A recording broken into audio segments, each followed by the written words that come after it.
They called her Little Mouse behind her back. At barely 5 feet tall and weighing less than most soldiers' gear packs, Lieutenant Sarah Chun didn't look like much of a threat to anyone. Her fellow officers snickered when she walked past, whispering about how Daddy's money must have bought her commission. The drill sergeants rolled their eyes when she struggled with the standard-issue rifle that seemed almost as big as she was. But here's the thing about underestimating humans, especially human women who've had to fight for every inch of respect they've ever earned.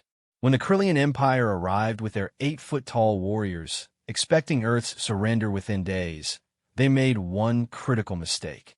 They looked at humanity's defenders and saw weakness where there was actually something far more dangerous: quiet, burning determination. Sarah Chun was about to teach an entire alien empire why humans had clawed their way to the top of their planet's food chain. And by the time she was done, those same Krillian commanders who had dismissed her as insignificant would be calling her something very different indeed.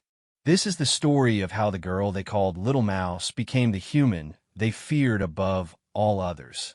Lieutenant Sarah Chun stood at attention in the briefing room, her small frame dwarfed by the towering officers around her. The morning sun streamed through the reinforced windows of Fort Harrison's command center, casting long shadows across the polished floor. Around the massive oak table sat the top brass of Earth's newly formed Planetary Defense Force, their faces grim as they studied the intelligence reports scattered before them. Colonel Marcus Webb cleared his throat, his weathered face showing the strain of 3 sleepless nights. Ladies and gentlemen, what we're about to discuss doesn't leave this room. As of 0600 hours today, our deep space monitoring stations detected multiple unknown vessels approaching our solar system. Sarah felt her heart skip a beat. After decades of searching for extraterrestrial life, humanity had finally found it. Or rather, it had found them. "How many ships, sir?" asked Major Harrison, leaning forward in his chair. "Preliminary scans suggest a fleet of at least 50 vessels, possibly more. They'll reach Earth's orbit within 72 hours. Webb's voice carried the weight of impending doom. "Our analysts have been working around the clock to determine their intentions. The news isn't good." A holographic display flickered to life above the table, showing sleek, predatory ships with designs unlike anything in Earth's databases. Their hulls gleamed with an otherworldly metal that seemed to absorb light, and weapon ports bristled along their sides like the spines of some deep-sea creature. "These are Krillian vessels," Webb continued, pressing a button that brought up additional data. "We've managed to intercept and partially decode some of their transmissions. They call themselves the Krillian Empire, and from what we can gather, they've conquered dozens of star systems across this sector of the galaxy." Lieutenant Colonel Janet Morrison, the base's intelligence officer, stood up and activated another hologram. This one showed tall, imposing figures in elaborate armor. The Krillians themselves appear to be a warrior race. Average height is 8 feet, with natural armor plating and enhanced physical capabilities. Their military doctrine emphasizes overwhelming force and rapid conquest. Sarah studied the alien warriors displayed before them. They looked like something out of humanity's worst nightmares, towering behemoths built for war. Their faces were hidden behind ornate helmets, but their posture spoke of absolute confidence and barely contained violence. "What do they want?" asked Captain Rodriguez from the Engineering Corps. Webb's expression darkened further. "Conquest. Pure and simple. According to our xenolinguistics team, they've already sent an ultimatum. Earth has 24 hours to surrender unconditionally, or they'll begin what they call a cleansing operation." The room fell silent, except for the quiet hum of the air conditioning system. Sarah could hear her own heartbeat pounding in her ears as the reality of the situation sank in. Humanity was about to face its first interstellar war, and they were hopelessly outmatched. "Sir, what about our orbital defense platforms?" asked Major Harrison. "Surely they can. Our weapons are primitive compared to theirs," Webb interrupted. "The energy readings from their ships suggest technology centuries ahead of our own. Our best estimates give us a 12% chance of inflicting meaningful damage on their fleet. Sarah felt a chill run down her spine. 12%. Those weren't odds that inspired confidence. Captain Rodriguez raised his hand. What about ground forces? If some of them make it to the surface, we're organizing every available unit, Morrison replied. But intelligence suggests their ground troops are just as advanced as their navy. Enhanced soldiers with personal energy shields and weapons that can cut through our best armor like paper. As the briefing continued, Sarah found herself studying the faces around the table. These were humanity's finest military minds, leaders who had spent their careers preparing for every conceivable threat. Yet she could see the fear in their eyes, the dawning realization that all their training and experience might not be enough. "Sir," she said quietly, raising her hand. Webb glanced at her with barely concealed irritation. Sarah knew what he was thinking, the same thing most of her colleagues thought, that she was too young, too small, too inexperienced to contribute anything meaningful to a discussion of this magnitude. "Yes, Lieutenant Shun. Have we considered asymmetric warfare tactics? Guerrilla operations designed to exploit their technological advantages against them." Several officers exchanged glances, and Sarah caught the slight eye roll from Captain Matthews. She'd seen that look countless times before, the expression of men who thought a woman had no business discussing military strategy. "Lieutenant," Webb said with forced patience, "this isn't some third-world insurgency we're dealing with. These are advanced alien warriors with technology we can barely comprehend. Respectfully, sir, that's exactly why conventional tactics won't work." Sarah stood up, her voice growing stronger despite her nervousness. "They expect us to fight like them. Formation battles, direct confrontation, overwhelming firepower. But humans didn't become the dominant species on Earth by being stronger than our predators. We became dominant because we were smarter, more adaptable, more willing to use unconventional methods." Major Harrison snorted. "Lieutenant, with all due respect, this isn't the Stone Age. You can't bring down a starship with a pointed stick." "No, sir, but you might be able to disable one with properly placed explosives, or by compromising their support systems, or by targeting their command structure in ways they don't expect." Webb held up a hand to forestall further argument. "Your enthusiasm is noted, Lieutenant, but we need to focus on practical solutions. Our priority right now is establishing defensive positions around major population centers and coordinating with our allies."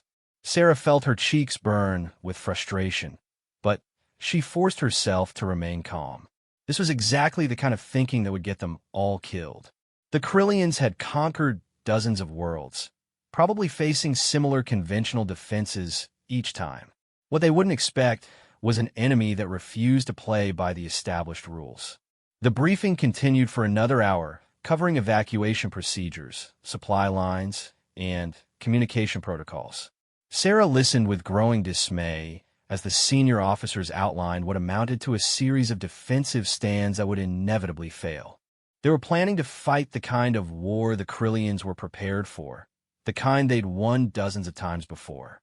As the meeting began to wind down, Morrison activated one final hologram. "This is probably the most important piece of intelligence we've gathered," she said. "The Krillians appear to have a rigid caste system, both in their society and their military. They value strength, honor, and direct confrontation above all else. They view any form of deception or unconventional warfare as beneath them." Sarah's mind raced as she processed this information. A rigid caste system meant inflexible thinking. A military culture based on honor and direct confrontation meant predictable tactics. These weren't advantages to fear. They were weaknesses to exploit. "That's all for now," Webb announced. "Department heads will receive detailed operational orders within the hour." Dismissed. As the officers filed out of the room, Sarah lingered behind, pretending to organize her notes while actually watching her colleagues' faces. She saw resignation there, acceptance of an inevitable defeat. These good men and women were preparing to die with honor rather than fighting to win. Lieutenant Chun. Webb's voice cut through her thoughts. A word. Sarah approached the colonel's position at the head of the table, her heart sinking. She had a feeling she knew what was coming. I'm assigning you to evacuation coordination, Webb said without preamble. Work with civilian authorities to organize refugee movements from the major cities. Sir, I respectfully request assignment to a combat unit. Webb's expression hardened. Lieutenant, this isn't the time for heroics. You have valuable administrative skills that would be wasted in a line position. Administrative skills. Sarah bit back her immediate response. She'd graduated in the top 5% of her class at the academy. She'd specialized in tactical planning and asymmetric warfare theory. She'd written her thesis on historical examples of technologically inferior forces defeating superior enemies through innovative tactics. But all Webb saw was a small woman who belonged behind a desk. Sir, I believe I could contribute more effectively in a strategic planning role. My background in unconventional warfare could get people killed, Webb interrupted sharply. Lieutenant, I've read your file. I know about your academic achievements and your theoretical expertise. But theory isn't reality, and reality is that we're facing an enemy unlike anything in human history. This isn't the time for experimental tactics. Sarah felt something cold settle in her stomach. So we're going to line up in formation and let them slaughter us. We're going to fight with honor and do our duty, Webb replied stiffly. Report to Colonel Morrison for your assignment. That's an order. As Sarah left the briefing room, her mind churned with frustrated energy. She understood the colonel's position. He was trying to save as many lives as possible in an impossible situation. But she also knew that his conventional approach was exactly what the Krillians expected. They'd conquered dozens of worlds using the same tactics they were about to use on Earth. The only way to break that pattern was to do something they didn't expect. Walking through the corridors of Fort Harrison, Sarah observed the controlled chaos of a military base preparing for war. Soldiers rushed back and forth carrying equipment. Officers huddled over tactical displays, and the communications center buzzed with activity as operators coordinated with units across the globe. Everyone was working with grim determination, but she could see the underlying current of despair. In the weapons depot, she watched teams checking and rechecking their equipment. The standard issue pulse rifles looked pathetic compared to the energy weapons shown in the intelligence briefings. Their body armor, designed to stop bullets and shrapnel, would be useless against technology that could apparently cut through tank plating. But as Sarah observed the activity around her, she began to notice things that gave her hope. The soldiers might be outgunned, but they weren't broken. She saw innovation in the way maintenance crews were modifying equipment for specific missions. She witnessed teamwork that went beyond what any manual could teach. Most importantly, she recognized the unique human quality that had carried her species through every crisis in its history, the absolute refusal to give up when backed into a corner.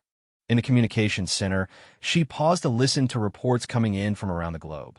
Similar preparations were underway at every major military installation. The Krillians would find humanity prepared to fight, even if that fight seemed hopeless. But as Sarah made her way to find Colonel Morrison, she couldn't shake the feeling that preparation wouldn't be enough. The enemy had every advantage except one. They didn't understand their opponents. The Krillians saw humans as just another species to be conquered, another entry in their long list of victories. They had no idea they were about to face a species that had turned disadvantage into victory so many times throughout history that it had become almost instinctual. Standing outside Morrison's office, Sarah made a decision that would change everything. Instead of accepting her assignment to evacuation coordination, she was going to find a way to put her unconventional warfare theories to the test. The Krillians expected humanity to fight like every other species they'd conquered. Sarah Chan was going to show them exactly how wrong they were. The next 18 hours passed in a blur of activity that felt like the calm before an apocalyptic storm. Sarah had reported to Colonel Morrison as ordered, accepted her assignment to refugee coordination, and then promptly begun working on her own plan. While officially organizing evacuation routes from Denver, she was secretly reaching out to contacts throughout the military who might be receptive to unconventional ideas. The response was initially discouraging. Most senior officers dismissed her suggestions with barely concealed condescension. But among the younger ranks, particularly those who had studied asymmetric warfare or had experience in special operations, she found a different reception. These soldiers understood that sometimes the impossible became possible when you changed the rules of engagement. Lieutenant Commander Jake Morrison from the Navy SEALs was the first to take her seriously. Sarah had reached him through encrypted channels, outlining her basic theory about exploiting Krillian cultural blind spots. His response came back within an hour. Meet me at Hangar 7 at 2100 hours. Bring your ideas and leave your ego behind. Hangar 7 was technically a storage facility for decommissioned aircraft, but it had become an unofficial gathering place for special operations personnel who needed to work outside normal command structures. When Sarah arrived at the designated time, she found Morrison waiting with 3 other people she didn't recognize. Lieutenant Chun, Morrison said by way of greeting. He was a compact man with intelligent eyes and the kind of calm demeanor that came from years of high-stakes operations. I've been thinking about your message. Before we go any further, I want you to understand something. What you're proposing could be considered insubordination at best, treason at worst. Sarah nodded. Understand, sir. Good. These are Captain Elena Rodriguez from Army Special Forces, Master Sergeant Tommy Kim from Air Force Pararescue, and Chief Petty Officer Maria Santos for Naval Intelligence. We represent a few people who think conventional warfare against the Krillians is essentially suicide with extra steps.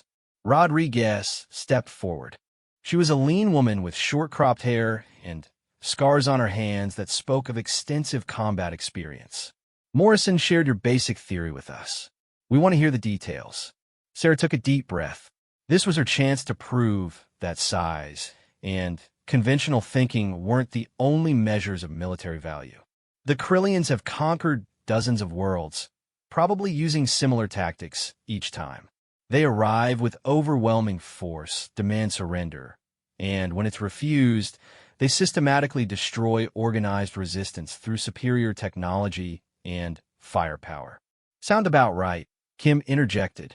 So far, you're just describing why we're all going to die. But that's exactly the point, Sarah continued, pulling out her tablet and projecting a holographic display. They're successful because they're fighting enemies who try to match their strengths. Every species they've conquered has probably tried to build bigger weapons, stronger defenses, more disciplined formations. They're prepared for that. Santos leaned forward, studying the tactical projections Sarah had prepared. What makes you think humans will be any different? Because we've never been the strongest species on our planet, but we dominated it anyway. Sarah manipulated the display to show historical examples.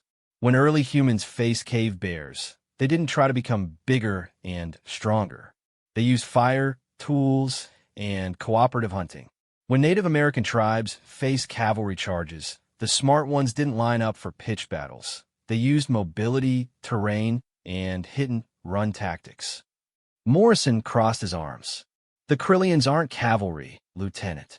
They have energy shields, advanced sensors, and weapons that can level city blocks. Which is exactly why conventional tactics won't work, Sarah replied. But their advantages become disadvantages if we fight smart.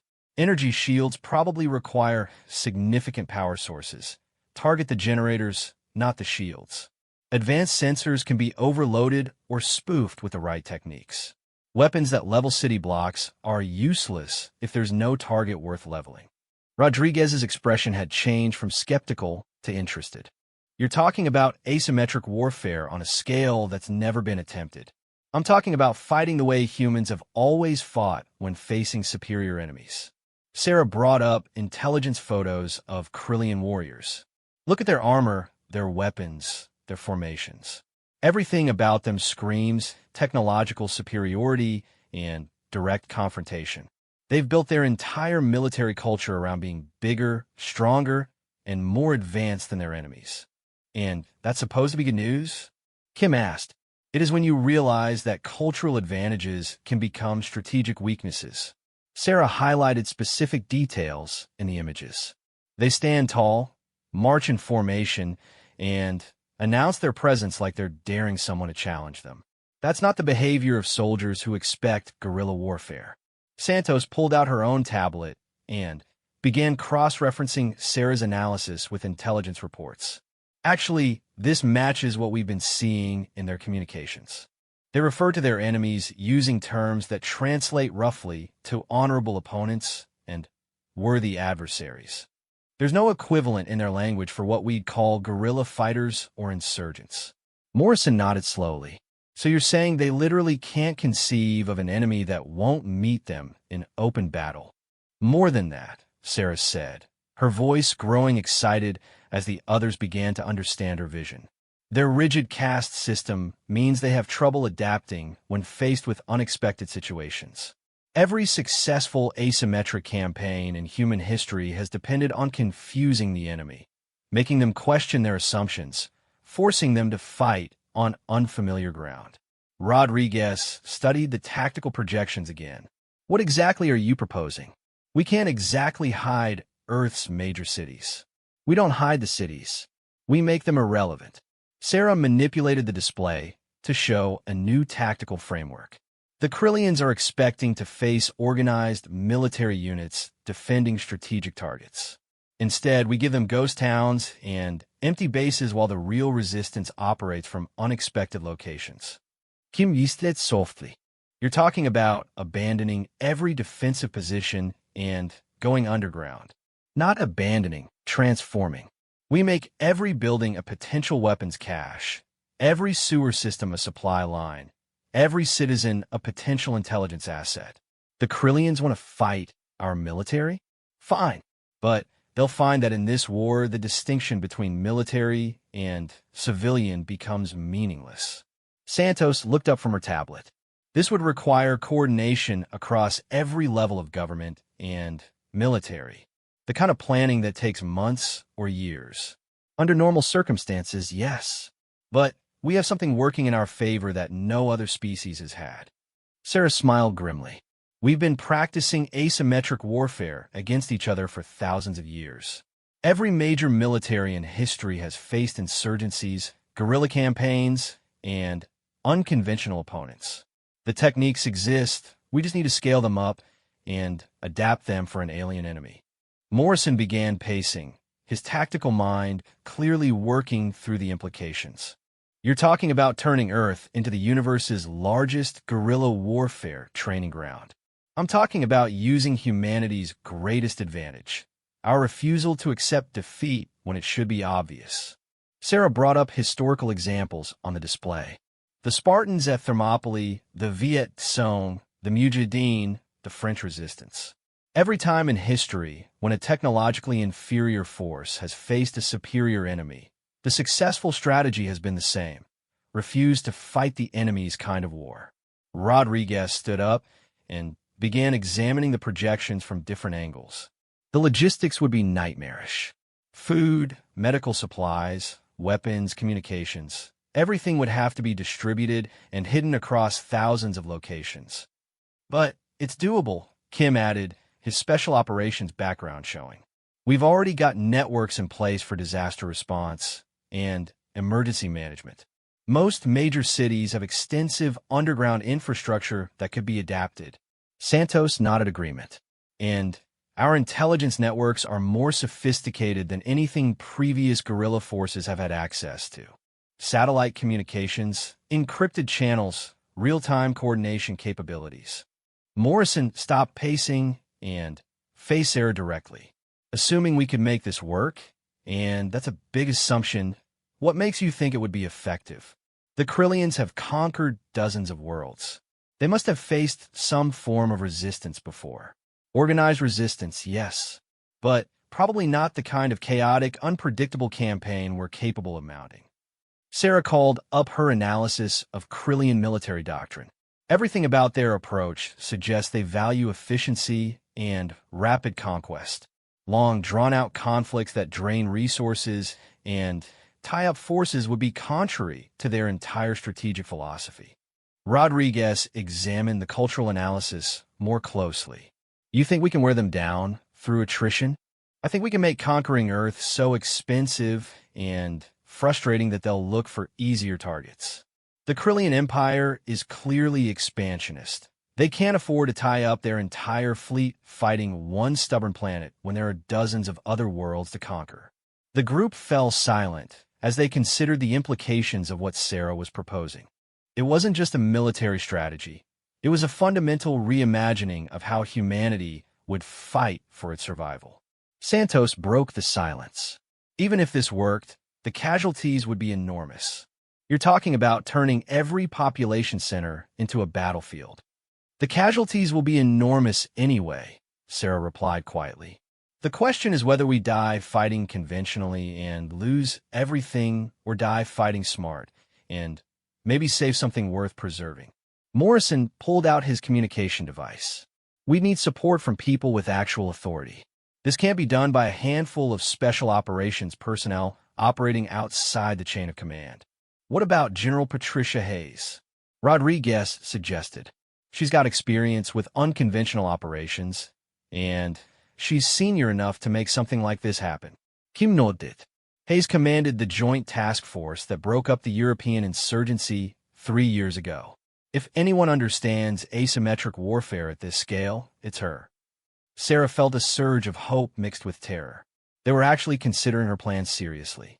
But she also knew that convincing a handful of special operations personnel was very different from selling the concept to senior leadership with hours remaining before the Krillian ultimatum expired. There's one more thing, she said hesitantly. For this to work, we need to start immediately. The moment the Krillians arrive and see conventional defenses, they'll implement their standard conquest protocol. We need them to be confused from the first moment of contact. Morrison checked his chronometer. The ultimatum expires in 6 hours. Even if we could reach General Hayes and convince her there's no way to implement something this complex in the time we have left. Sarah had been dreading this moment, but she'd also been preparing for it. We don't implement the full strategy. We implement the first phase and build the rest as we go. She brought up a simplified tactical display. Phase 1 is misdirection.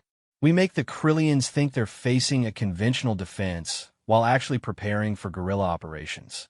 Rodriguez studied the Phase 1 projections. Essentially, we fake them out while setting up the real campaign. Exactly. We use our existing defensive positions as decoys while moving our actual assets underground. The Krillians destroy what they think is our military infrastructure, declare victory, and then discover they've been fighting shadows. Santos shook her head in amazement. You want to let them think they've won while we're actually just getting started. Sun Tzu wrote that the supreme excellence is to subdue the enemy without fighting. But sometimes the next best thing is to let the enemy think they've subdued you while you're actually preparing to destroy them.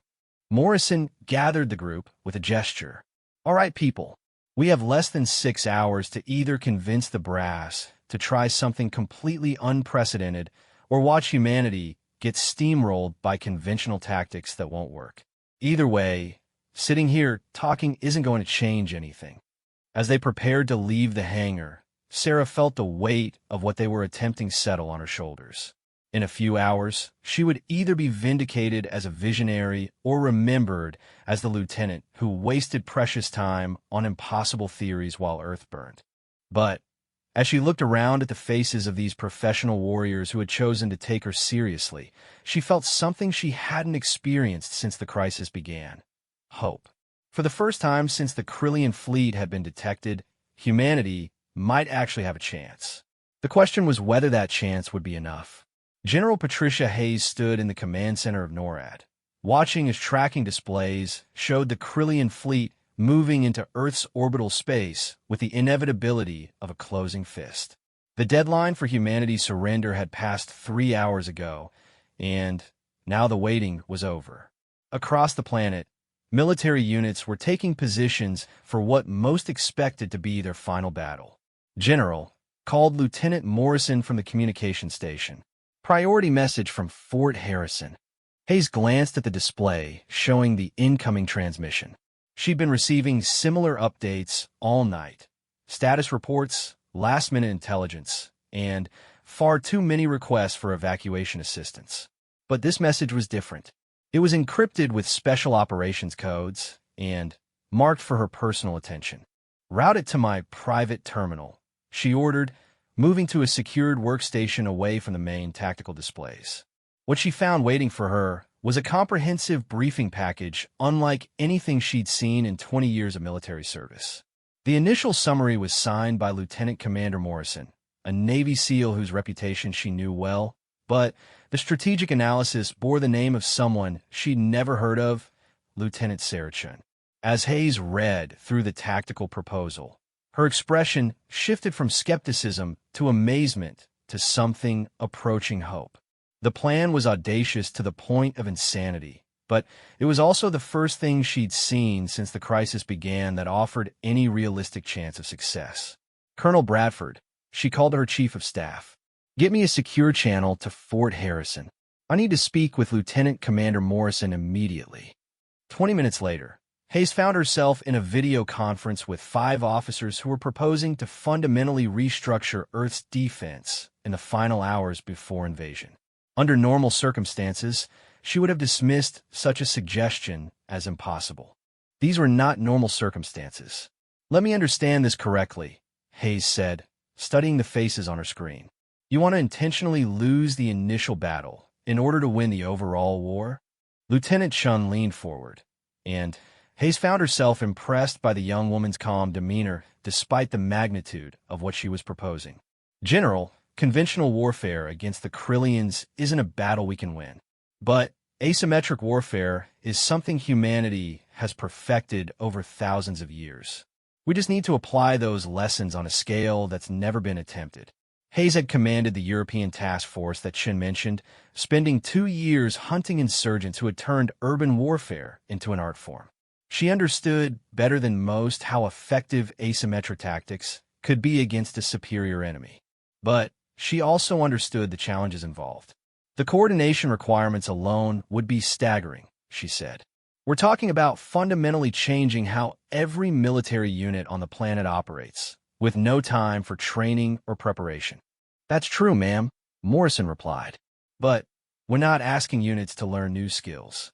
We're asking them to apply existing skills in a different framework. Every modern military trains for urban warfare, counterinsurgency, and special operations. We're just scaling those techniques up and applying them systematically." Chief Petty Officer Santos activated a tactical display showing global military deployments. "General, what we're proposing for Phase 1 is actually relatively simple. Instead of concentrating forces to defend strategic targets, we disperse them throughout areas the Krillians will consider tactically irrelevant. Urban centers, industrial areas, transportation networks." Hayes studied the deployment pattern Santos was showing. They violated every principle of conventional military doctrine, but they also created opportunities that conventional warfare couldn't provide. "You're talking about turning every city into a forward operating base." "More than that," Chun said, her voice growing excited. "We're talking about making the distinction between military and civilian infrastructure meaningless. The Krillians are expecting to destroy our army and capture our government. Instead, they'll find that our army is our population, and our government is wherever we decide to coordinate from on any given day." Captain Rodriguez brought up historical examples on her display. "Ma'am, this isn't theoretical. Urban guerrilla warfare has been successfully employed against superior forces throughout human history. The only difference is scale and technology." Hayes leaned back in her chair, her strategic mind working through the implications. "What you're proposing would require support from civilian governments. Mayors, governors, federal agencies. They have to buy into a plan that essentially turns their cities into battlefields. They'd have to buy into it or watch their cities get conquered anyway." Morrison replied bluntly. "General, with respect, we're past the point where any option is risk-free. The question is whether we take calculated risks that might work or conventional risks that definitely won't. Master Sergeant Kim activated another display showing infrastructure layouts. The foundation is already there, ma'am. Every major city has emergency management protocols, underground infrastructure, distributed communications networks. We're not building something new. We're adapting what already exists. Hayes found herself nodding despite her reservations. The plan was crazy, but it was also the first strategy she'd seen that acknowledged the reality of humanity's situation while offering a path to victory rather than just honorable defeat. What about the timeline? She asked. Even if I could authorize this, we have maybe 4 hours before the Krillians begin their assault. Chen had clearly anticipated this question. Phase 1 doesn't require full implementation, just the appearance of conventional preparation while we actually set up for asymmetric operations. We use our existing defensive positions as decoys while moving real assets into hidden locations. Essentially, we fake surrender preparations while actually preparing for guerrilla warfare, Santos added. The Krillians expect us to mass forces around strategic targets. We give them exactly what they expect to see while doing something completely different. Hayes stood up and began pacing, a habit she developed during her most difficult command decisions. Everything about this plan went against standard military doctrine, but standard military doctrine was designed for fighting human enemies with comprehensible motivations and familiar capabilities. General, Chen said quietly, I know this seems impossible, but I've spent 3 years studying asymmetric warfare, and everything about the Krillian approach suggests they're vulnerable to exactly the kind of campaign we're describing. Hay stopped pacing and faced the screen. Lieutenant, what makes you think a species advanced enough for interstellar travel wouldn't have contingencies for guerrilla warfare? Because their entire military culture is built around concepts that make guerrilla warfare incomprehensible to them, Chen replied. They value honor, direct confrontation, and technological superiority. To them, asymmetric warfare isn't just ineffective, it's literally beneath consideration. Rodriguez nodded agreement. It's like asking a medieval knight how to defend against sniper rifles. The concepts are so far outside their frame of reference that they can't develop countermeasures. Hayes pulled up the intelligence reports on Krillian military doctrine. Chen was right. Everything about their approach suggested a species that had never faced an enemy willing to abandon conventional military thinking. There's something else, General, Morrison said. Even if this fails, it doesn't fail any worse than conventional tactics would. But if it succeeds, we don't just survive the invasion. We turn it into a strategic disaster for the Krillian Empire. Santos brought up economic projections on her display. A successful guerrilla campaign doesn't just defeat the invasion force. It makes Earth so expensive to hold that other Krillian expansion efforts become impossible to sustain. Hayes studied the economic analysis with growing interest. The Krillian Empire was clearly built on rapid expansion and resource extraction. A protracted guerrilla war would tie up forces, drain resources, and potentially encourage resistance movements on other conquered worlds. You're suggesting we turn Earth into a strategic liability for their entire empire, she mused. We're suggesting we make conquering humanity cost more than leaving humanity alone, Chen replied. That's how asymmetric warfare has always worked. You don't have to destroy the enemy's ability to fight. You just have to make fighting too expensive to sustain. Hayes made her decision. It went against every instinct developed over decades of military service. But those instincts had been developed for fighting human enemies under conventional circumstances. This was neither. Colonel Bradford, she called to her chief of staff, give me priority channels to every regional command. I'm implementing Emergency Protocol 77 Alpha. Bradford's eyes widened. Emergency Protocol 77 Alpha was designed for scenarios where conventional command structures had been compromised and regional commanders needed autonomy to adapt to rapidly changing conditions. It hadn't been used since the global telecommunications crisis 5 years earlier. Ma'am, implementing 77 Alpha essentially gives regional commanders authority to ignore standard deployment orders. Exactly what we need right now, Hayes replied grimly. She turned back to the screen showing Morrison's team. You have 2 hours to brief regional commanders on your Phase 1 implementation. After that, we're all improvising. Chen's face showed a mixture of relief and terror. General, thank you for taking this seriously. Don't thank me yet, Lieutenant. You've just convinced me to bet humanity's survival on a strategy that exists only in theory. Hayes paused. But you've also given us the first realistic chance of survival I've seen since this crisis began. As the conference ended and Hayes began implementing the most unprecedented military restructuring in human history, alerts began sounding throughout the command center. The Krillian fleet had stopped its approach and was beginning to deploy into attack formation.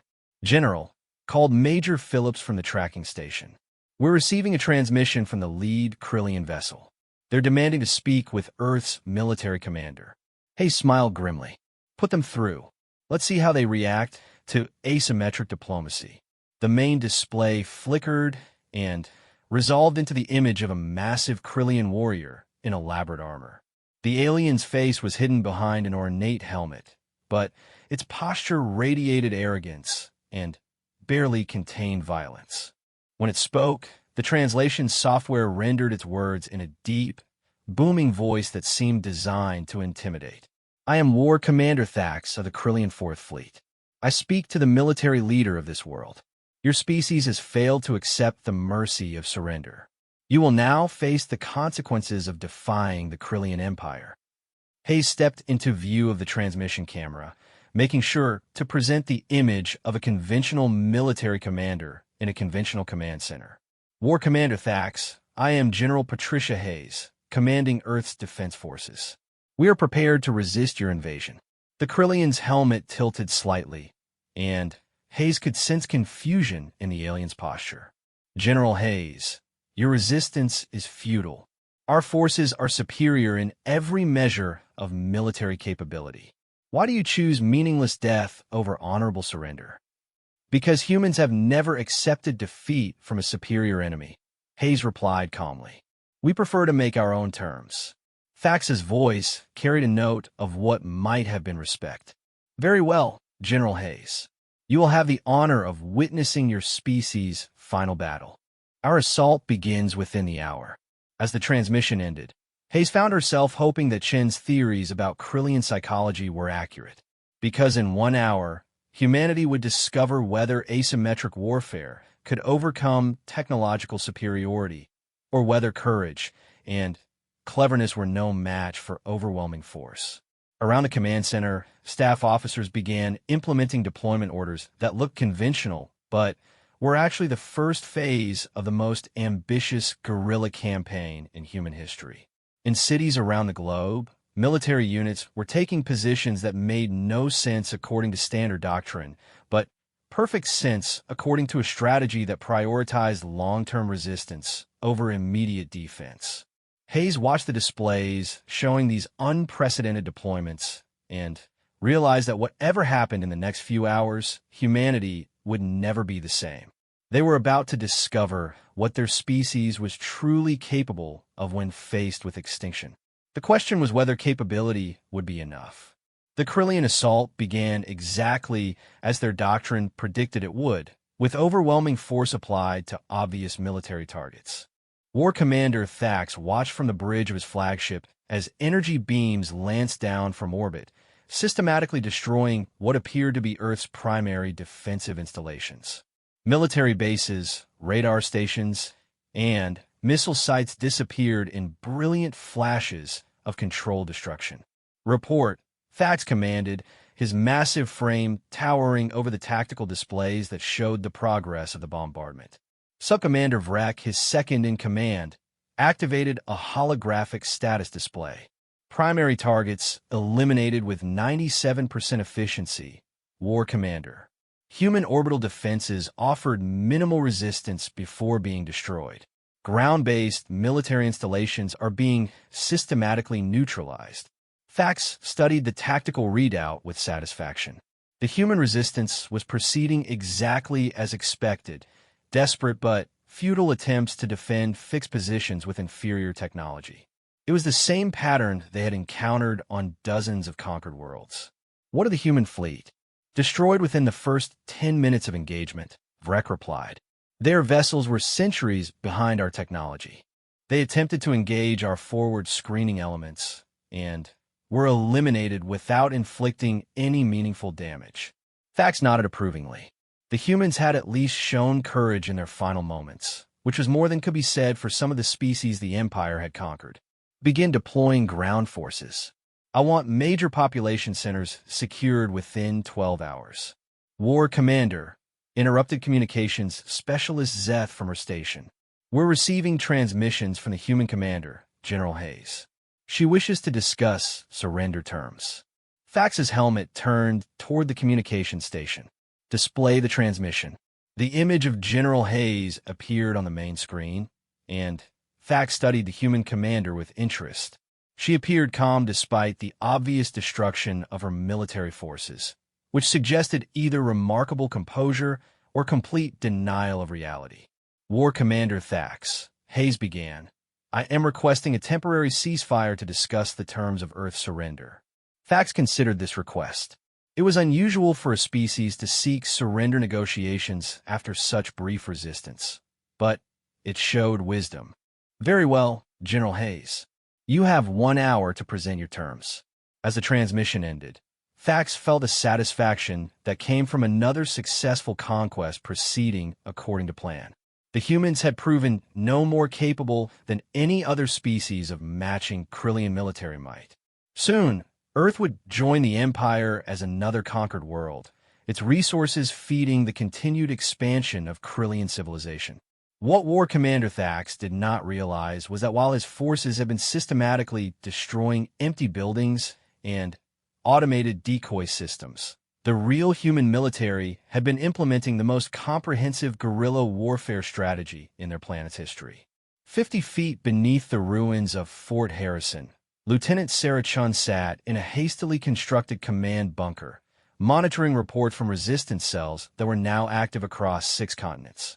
The bombardment had proceeded exactly as her analysis had predicted. The Krillians had targeted obvious military installations while ignoring the infrastructure that actually mattered for asymmetric warfare. Status report, she said into her communication headset. Denver Cell reports successful deployment, came the voice of Captain Rodriguez. We've got teams in position throughout the metropolitan area, with supply caches established in 47 locations. The Krillians destroyed our fake command center, but haven't detected any of our actual positions. Chicago Cell is green across the board, reported another voice. They took out our decoy installations, but missed the real staging areas. We're ready to initiate harassment operations on your signal.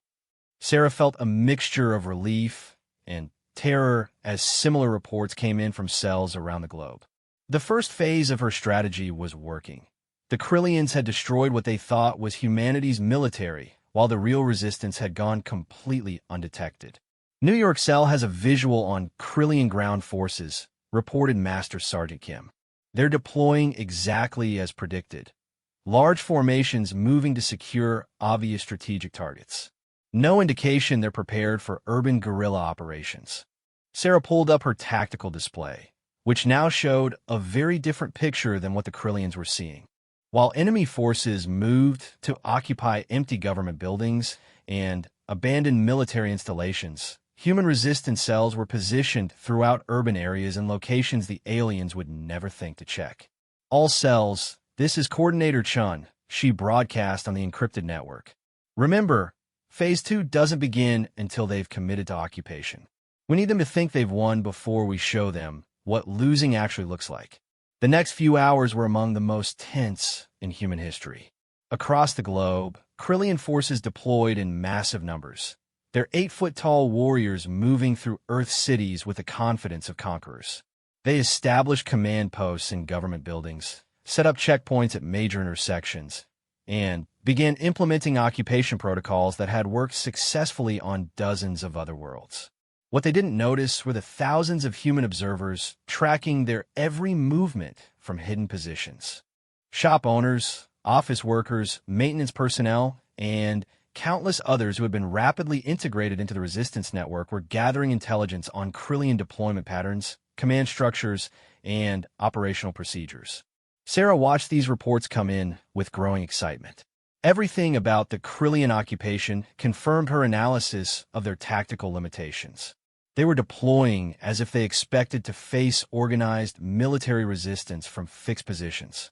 They had no understanding of an enemy that could strike from anywhere and disappear into a population that looked exactly like potential combatants. Coordinator Chun, came a transmission from Lieutenant Commander Morrison. San Francisco cell reports something interesting. The Krillians are establishing a regional command center in the old federal building. They've got it heavily defended, but they're treating it like a conventional military installation. Sarah studied the tactical feed from San Francisco. The Krillians had indeed established what appeared to be a major command facility, but their security measures were designed to prevent assault by organized military forces.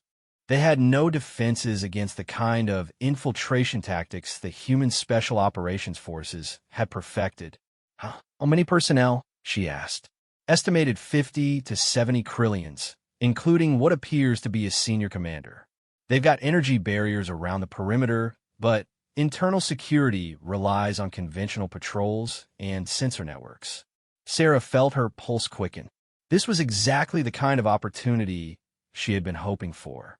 Morrison, what's your assessment of a potential infiltration operation? Doable but risky. We need to get close enough to compromise their internal systems without triggering their perimeter defenses. Sarah made a decision that would fundamentally change the nature of humanity's resistance. All cells, prepare for Phase 2 initiation. Morrison, you have authorization for the San Francisco operation. Let's show the Krillians what asymmetric warfare actually means.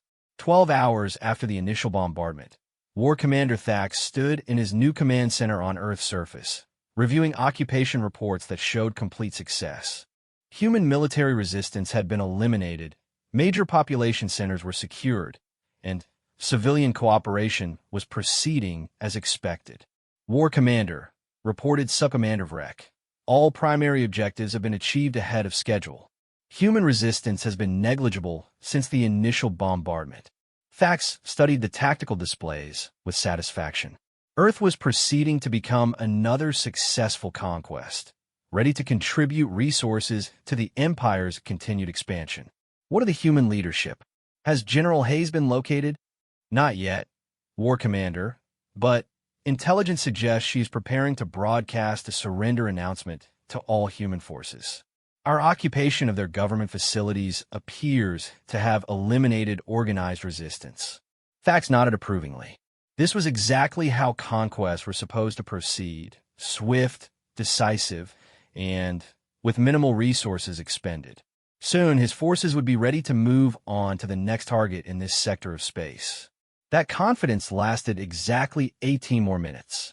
The first indication that something was wrong came when the regional command center in San Francisco went completely silent. One moment, Vrek was receiving routine status reports from the facility. The next, all communications had ceased. Subcommander, Thax said, his voice carrying the first note of concern. What is the status of the San Francisco facility? Vrek worked frantically at his control station, attempting to re-establish contact. War Commander, we appear to have lost all communication with Regional Command 7, attempting to raise them on backup channels. Before Vrek could complete his efforts, alerts began sounding throughout the command center. Similar communication losses were being reported from facilities across the planet. Not all at once, but in a pattern that suggested coordinated action rather than technical malfunction. War Commander, called Communications Specialist Zeth, we're receiving a transmission on human military frequencies. It's addressed to you personally. Display it, Thax commanded, his tactical mind already beginning to understand that something had gone very wrong with what should have been a routine occupation. The image that appeared on his display was not General Hayes in a position of surrender, but a small human female in military uniform standing in front of what appeared to be an operational command center. When she spoke, her voice carried a confidence that made Thax's primary heart skip a beat. War Commander Thax, I am Lieutenant Sarah Chun of the Human Resistance. I wanted to personally inform you that your occupation of Earth has failed. What you destroyed were empty buildings and automated systems. What you're currently occupying are strategic traps. And what you're about to face is something your empire has never encountered before. Thax felt something he hadn't experienced since his first combat operation decades ago. Genuine uncertainty. How are you transmitting? We destroyed your communication networks. Chen's image smiled grimly. War Commander, you destroyed the communication networks you could see. Humanity has been preparing for asymmetric warfare for thousands of years. We're very good at making critical systems invisible to enemies who expect conventional military thinking. Before Thax could respond, Vrek called out urgently from his station. War Commander, we're receiving reports of attacks on our facilities throughout the planet. The attacks appear to be coordinated, but we cannot identify the source. Chen's voice continued from the speakers. Your forces are currently learning what every conqueror in human history has eventually discovered. That controlling territory means nothing if you can't control the population. And, War Commander, you can't control a population that refuses to be controlled. Thax studied the tactical displays as reports flooded in from around the planet. Krillian facilities were under attack, but not from the organized military forces his doctrine was designed to counter.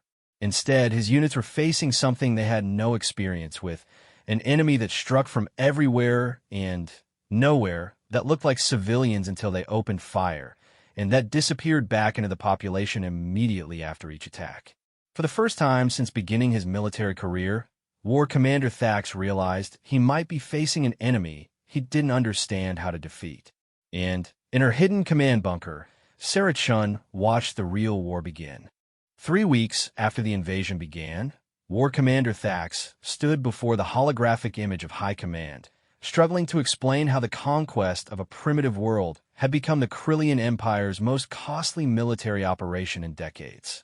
Around him, his command center bore the scars of constant attack. Blast marks on the walls, hastily installed additional security systems, and the hollow expressions of soldiers who no longer felt safe anywhere on the planet they were supposed to have conquered.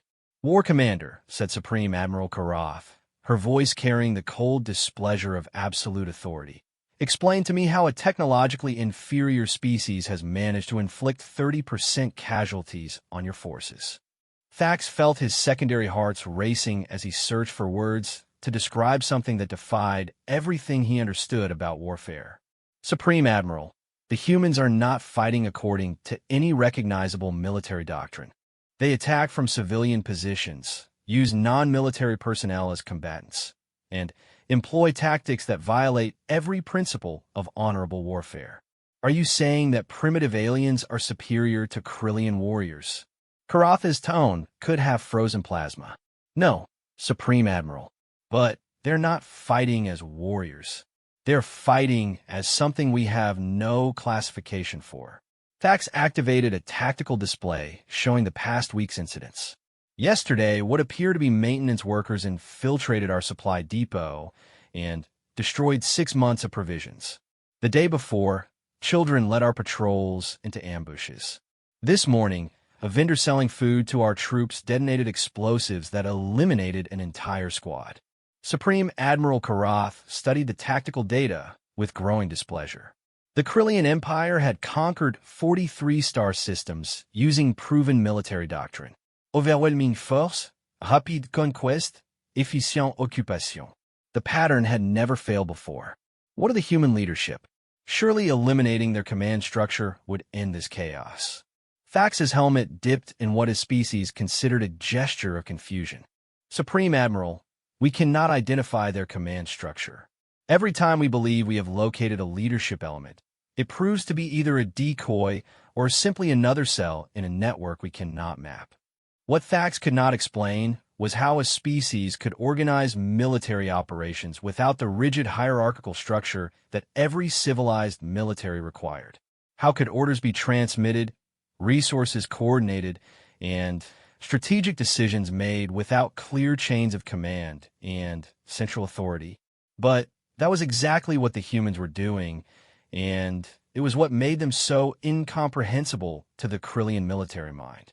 In her current command bunker, the 15th location she had used since the resistance began, Sarah Chun was discovering that asymmetric warfare on a planetary scale required capabilities she had never imagined possessing.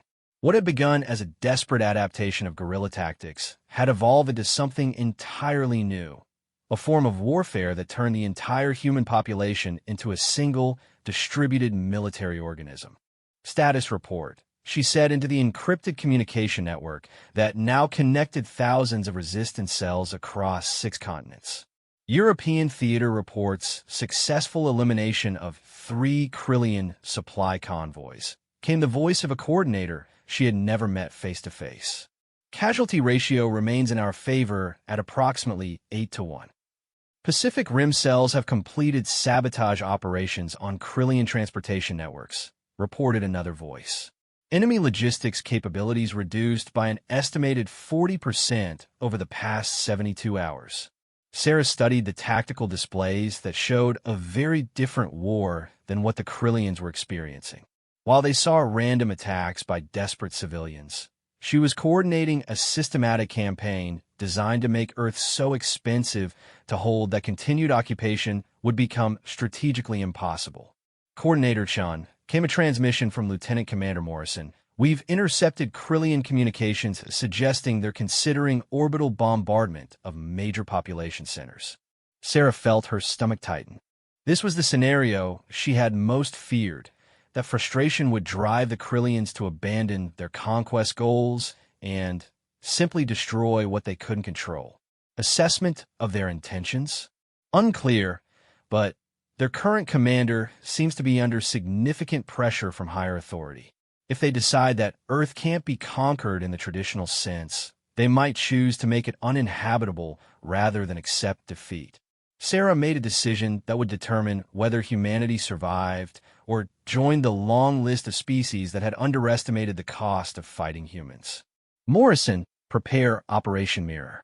It's time to show the Krillians exactly what they're really facing.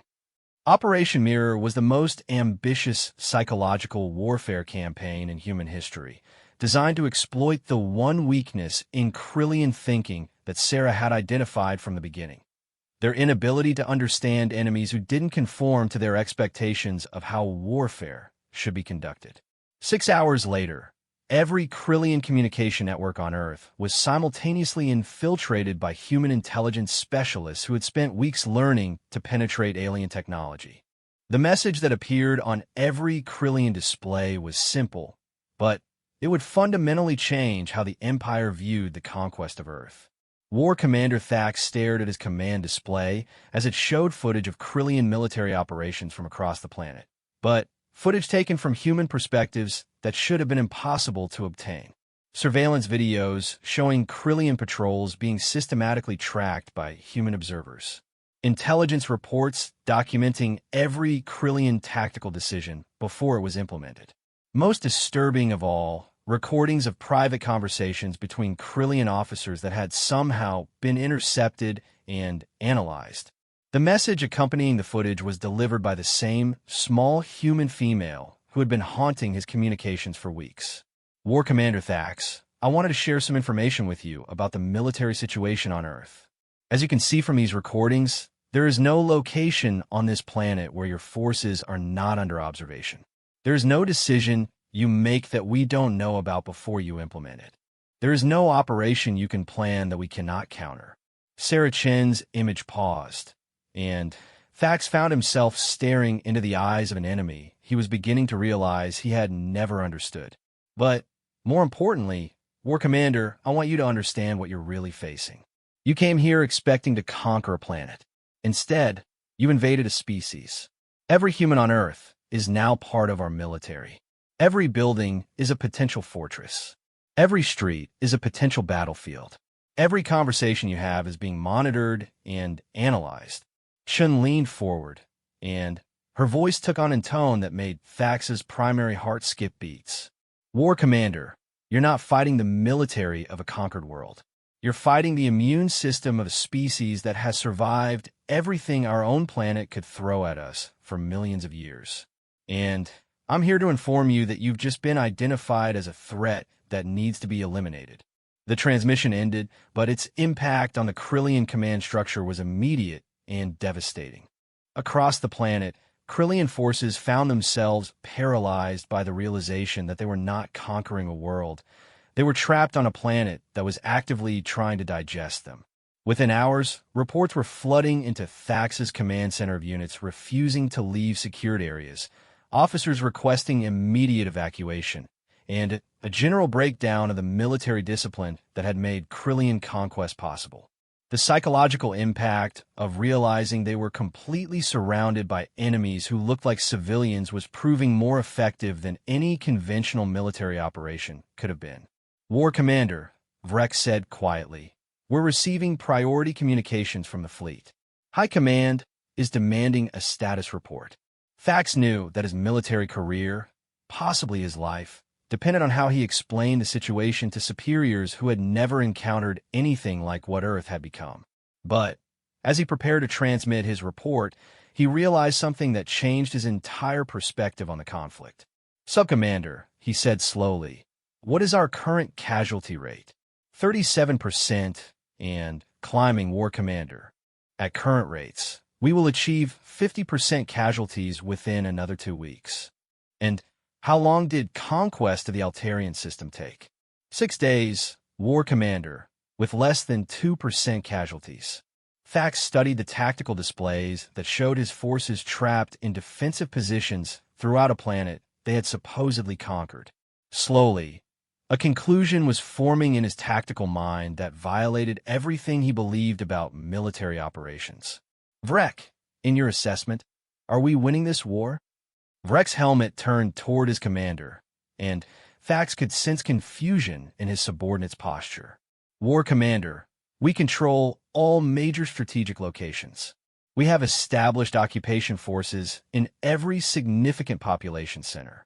By traditional measures, we have achieved complete victory. Yet our forces are dying at rates that would make continued operations impossible within a month. That is correct, War Commander. Thax realized he was facing the first truly alien intelligence he had ever encountered. Not the humans themselves, but their approach to warfare that made victory and defeat meaningless concepts. The humans had found a way to lose every battle while winning the war, to surrender every piece of ground while retaining complete control of the conflict. In her latest command bunker, Sarah Chun was analyzing intelligence reports that suggested the Krillian forces were approaching psychological collapse. The combination of constant attacks, complete surveillance, and the realization that they were surrounded by enemies had proven more effective than conventional warfare could have been. Coordinator Chun, reported Morrison, we're intercepting increased communications between the Krillian ground forces and their fleet. It appears they're considering withdrawal. Sarah felt a surge of hope mixed with caution. What's the assessment of their commitment to continued occupation? Declining rapidly. Intelligence suggests their commander is facing significant pressure to either achieve decisive victory or justify continued resource expenditure. Sarah smiled grimly as she realized that her analysis of Krillian strategic thinking had been accurate. They were conquerors, not occupiers. Their entire military doctrine was built around rapid victory and efficient resource extraction. A prolonged guerrilla campaign that drained resources without achieving clear objectives was exactly the kind of conflict they were least equipped to sustain. All cells prepare for Operation Endgame. She transmitted across the resistance network.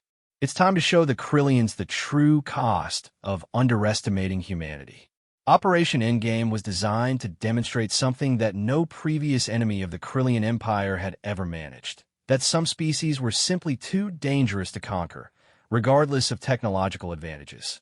War Commander Thax received the final transmission from the human resistance leader while preparing his recommendation to High Command that Earth be classified as a strategic loss rather than a conquered territory.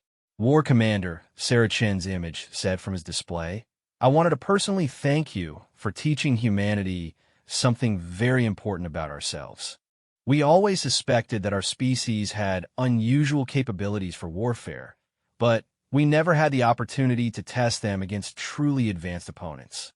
Thax found himself listening with the attention he would give to a respected enemy commander, which, he realized, was exactly what this small human female had become. Your invasion has shown us that the techniques we developed fighting each other can be scaled up to planetary defense. The tactics we perfected against human armies work just as well against alien technology. And, most importantly, you've taught us that being underestimated is the greatest strategic advantage any species can have. Chen's image smiled with an expression that Thax was beginning to recognize as uniquely human, a mixture of humor and threat that a species had no equivalent for. War Commander, when you report back to your empire about Earth, I want you to give them a message from humanity. Tell them that we appreciate the education in interstellar warfare. Tell them that we're looking forward to applying what we've learned to a broader theater of operations. And tell them that the next time the Krillian Empire encounters humans, we won't be the ones being invaded. As the transmission ended and Thax began composing his final report to High Command, he realized that the small human who had been called Little Mouse by her own species had just announced humanity's intention to take their unique form of warfare to the stars. The Krillian Empire had come to Earth expecting to add another conquered world to their collection. Instead, they had awakened something that would haunt their nightmares for generations to come. And, in that final moment, as he prepared to recommend the immediate withdrawal of all Krillian forces from Earth, War Commander Thax understood why his communications officers had begun referring to Lieutenant Sarah Chun by a new title in their private reports. They called her Commander. The girl soldier they had belittled had become the human they feared above all others.